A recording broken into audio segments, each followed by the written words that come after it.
જો પક્ષી કેવા સરસ બોલતા હોય એ 2-3 ટાઈપની છે ને ચકલીઓ આવે છે સરસ સરસ, એટલું મસ્ત બોલતી હોય ને. અમને આવી ગયા છે અને રસનું તપેલું લઈને બેસી ગયા છે.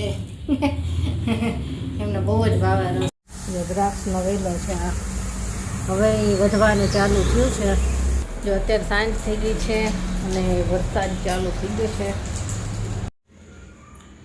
હાલો જમવા. જો પાસ્તા બનાવ્યા છે.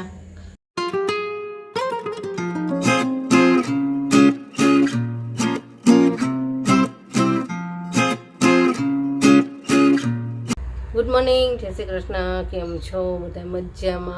મજામાં જશો તો ચાલો ચા નાસ્તો કરવા. આજ તો જેની અત્યારમાં જ કેરી કપાવી છે કે આજ મારે નાસ્તામાં બીજું કાંઈ નહીં, કેરી જ ખાવી છે. અત્યારમાં કેરી કપાવી છે. હાલો બધા ચા નાસ્તો કરી લઈએ. ચા છે, રોટલી અને જેની માટે કેરી છે. એને અત્યારમાં કેરી ખાવી છે. બોલો, હાલો બધા કેરી ખાવા.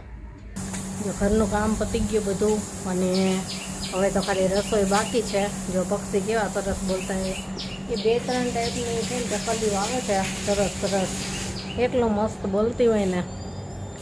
તો હાલો હવે રસોઈ ખાલી કરવાની બાકી છે, તો રસોઈ કરવી છે. અને રસોઈમાં તો જો બટેટાનું શાક અને કાલે કેરી લઈ આવ્યા છે તો આજે કેરીનો રસ કરવી, કેમ કે ગરમી એવી છે ને તો ઠંડો ઠંડો રસ હોય તો મજા આવે. તો કેરીનો રસ, રોટલી, બટેટાનું શાક એવું બનાવી લઈએ. અને આજે છે ને મારે વિડીયો શૂટ કરવા છે, જોઈએ ભેગું થશે તો કરશું, કેમ કે આજ મારે ક્યારો સાફ કરવો છે. કાલે કહેતી હતી પણ કાલે એવું થયું કસ્ટમર હતા અને ટાઈમ જ ન મળ્યો. આજે એવું થાય છે કે નહીં જોઈએ. કે કાલે બેડશીટનો વિડીયો અપલોડ કર્યો ને તો ઘણા કસ્ટમરે ગુમાડી છે અને કે અમે ઘરે આવીને લઈ જઈશું. એટલે આજે અચાનક કસ્ટમર આવવાના છે.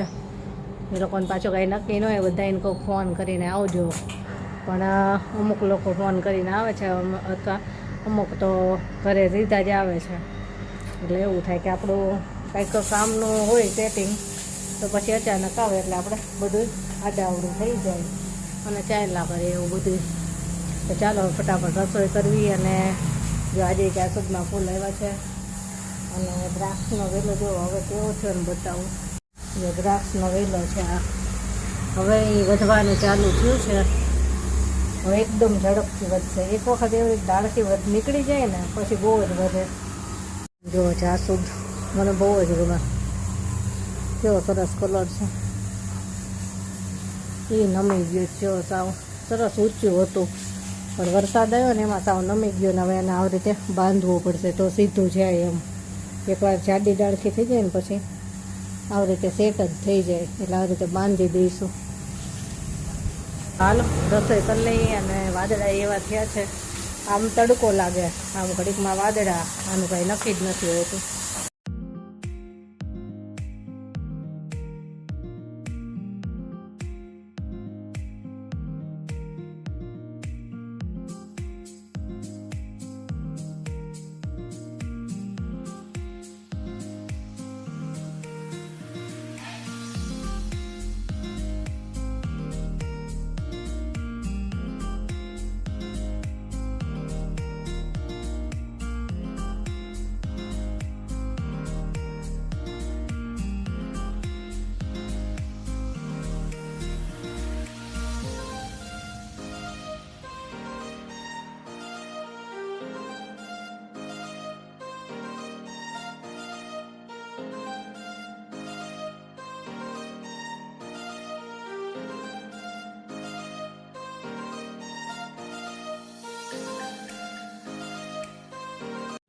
હાલો જમવા. જો જમવા તૈયાર થઈ ગયું. બટેટાનું શાક કર્યું છે રસ્સાવાળું, રોટલી અને મસ્ત ઠંડો ઠંડો કેરીનો રસ છે. અમને આવી ગયા છે અને રસનું તપેલું લઈને બેસી ગયા છે.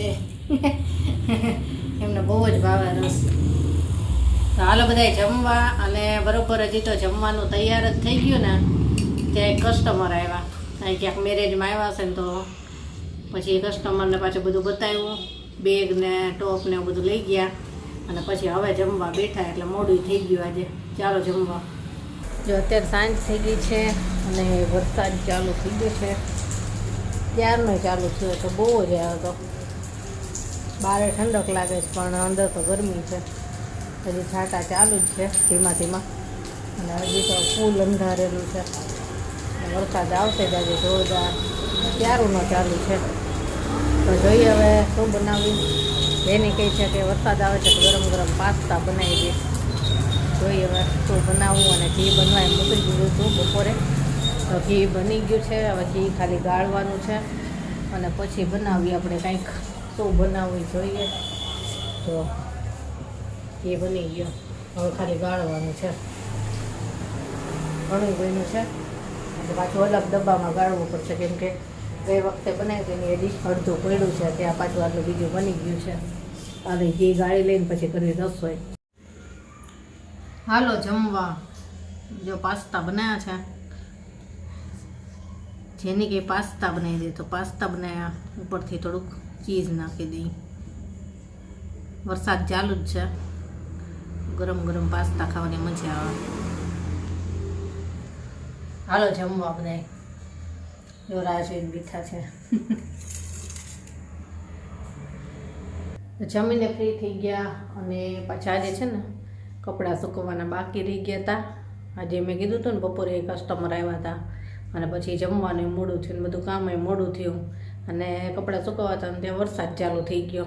તો વરસાદ હજી હમણાં બંધ થયો અને હજી વાતાવરણ તો છે જ, વીજળી થાય છે ને વાદળાઈ ગાજે છે. વરસાદ આવશે ખરો તો એ સૂકવી નાખામે તો ભલે હાલો સુકાશે. જો નહીં આવે તો સુકાઈ જશે ને વરસાદ આવશે તો પાછા પલળી જશે.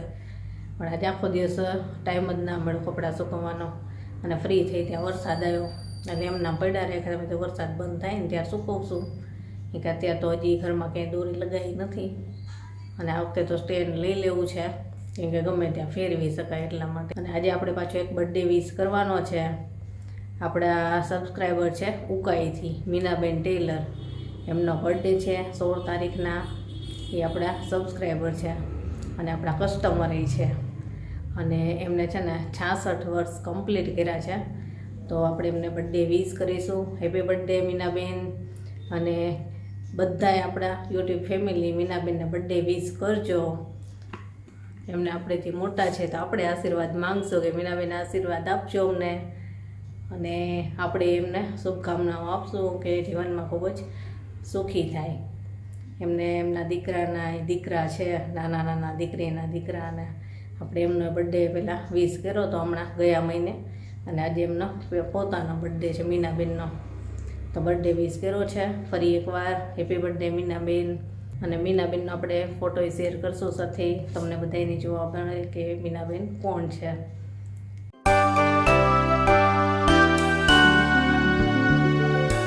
અને ચાલો હવે આજનો વિડીયો અહીંયા પૂરો કરશું. ગરમી થાય છે જોરદાર. જો પંખો ચાલુ ન કરાય વિડીયો શૂટ કરે ને એટલે પંખાનો પાછો અવાજ આવે, તો આપણે બોલીને અવાજ ન આવે. એટલે જેટલા વિડીયો શૂટ કરવા ને ત્યારે પંખો બંધ કરીને જ વિડીયો શૂટ કરવા પડે. એમાં ખાસ કરીને જ્યારે આ બધા ડ્રેસ મટીરિયલના, બેડશીટના બધા વિડીયો કરવી ને એટલે ત્યારે જોરદાર ગરમી થાય, કેમ કે પંખોય ન કરાય અને પાછી એમાં ઓલી રિંગ લાઇટ હોય. રિંગ લાઇટ સામે જ આવે ને એટલે એનો એટલો તાપ આવે ને જોરદાર ગરમી થાય. પંખોય ન હોય ને પાછી લાઇટનો તાપ આવે એટલે એટલો બધો તાપ લાગતો હોય ને કે એક ડ્રેસનો વિડીયો શૂટ થાય ને એટલે પછી તરત પંખો થોડીક વાર કરવો પડે. એવી રીતે કરીને વિડીયો શૂટ થતા હોય.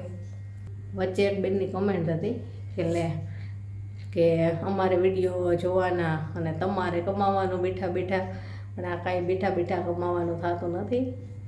1 મિનિટે ટાઈમ ન હોય એટલી મહેનત હોય આમાં મારી. ડ્રેસના વિડીયો શૂટ થાય ને એટલે સતત ક્યારેક 5-5, 6-6 કલાક, ક્યારેક 7 કલાક સુધી વિડીયો શૂટ કર્યા હોય. કે જેટલું મટીરિયલ લાવ્યા હોય ને બધા મટીરિયલનો વિડીયો છે ને અમારે જ્યારે રજા હોય ને ત્યારે એકસાથે શૂટ થતા હોય. અને ચાલો હવે આજનો વિડીયો અહીંયા પૂરો કરશું. કાલે મળીશું. Bye, good night.